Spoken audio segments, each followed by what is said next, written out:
আসসালামু আলাইকুম ওয়া রাহমাতুল্লাহি ওয়া বারাকাতুহু। ভাই, আপনারা দেখতে পাচ্ছেন সরাসরি মুর্শিদাবাদ মিডিয়া। আপনারা জানেন যে হুমায়ুন কবির আর নওশাদ এনারা 2026-এ বিধানসভায় ভোটে এরা জোট হবে। এখন বাংলার মানুষ কিছু মানুষ তারা অনেক রকম সমালোচনা করছে, অনেক মানুষ অনেক রকম কথা বলছে। কেন এদের লড়াই হলো বিজেপি আর তৃণমূলের সাথে, আর তৃণমূলের লড়াই হলো বিজেপির সাথে। তৃণমূল যদি বাংলা থেকে মুছে যায়, বিজেপি বাংলায় চলে আসবে, দুর্নীতি বাংলা মুসলমানের টর্চার হবে। আর নওশাদ সিদ্দিকী চাইছে বাংলা থেকে তৃণমূল আর বিজেপি যদি বাংলা থেকে নাস্তে নাবুদ হয়ে যায়। কিন্তু এই 2026-এ বিশাল বড় একটা ক্ষোভ চলছে। একে আপনারা জানেন যে তৃণমূলের বড় একটা এমএলএ বিধায়ক, যিনি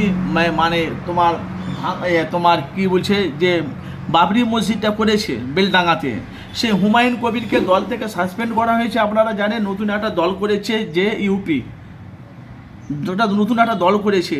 সে দল নিয়ে এখন ভাই বলা বলি কথা, এখন বাংলার মানুষ 2026-এ তারা এখন চিন্তা ভাবনা করছে নওশাদকে আর হুমায়ুনকে আর বামফ্রন্ট সিপিএম সেলিম কংগ্রেস আর আসাউদ্দিন এরা আইএমএম এরা যদি জোট হয়ে যদি লড়ে না, আমি যতটা জানি ভাই, কেন বাংলার আপনারা জানেন যে বামফ্রন্ট সিপিএম বাংলা রাজত্ব চালিয়েছিল 34 বছর। সে বামফ্রন্ট সিপিএম কিন্তু আর বাংলায় নাই, পুরো একদম গর্তে পড়ে গেছে।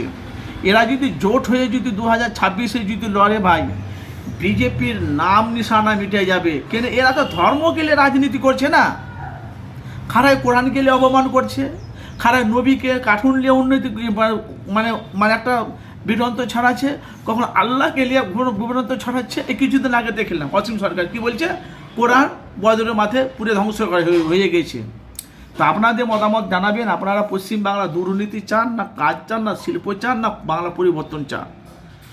ধর্ম নিয়ে রাজনীতি করলে হবে না। হিন্দু মুসলমান দলীয় আদিবাসী ঐক্য হয়ে যে নেতা যার পাশে থাকবে, বাংলার মানুষ তাকে আশীর্বাদ করবে, দোয়া করবে, তাকে বাংলাতে মানুষ তাকেই চাইবে, সিংহাসনে বসাবে। তো সেরকম ব্যক্তি কোন ব্যক্তিকে আপনারা চাইছেন 2026-এ বিধানসভা ভোটে?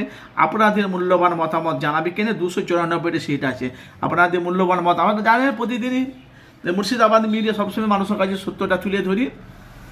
আপনারা নতুন চমক কাকে দেখতে চাইছেন? একদিকে নওশাদ আর একদিকে তোমার হুমায়ুন, এদের মধ্যে আপনারা কাকে চয়েস করছেন? আর তার সাথে সাথে যে বাংলা যেভাবে এখন যা দুর্নীতি হচ্ছে, দুর্নীতি মুক্ত করতে গেলে এদেরকে বাংলা থেকে ছাঁটাই করতে হবে। আর যতটা জানি ভাই, বাংলার মানুষ এবার মুর্শিদাবাদে হুমায়ুনকে ছাড়ছে, এই কারণে বাবরি মসজিদ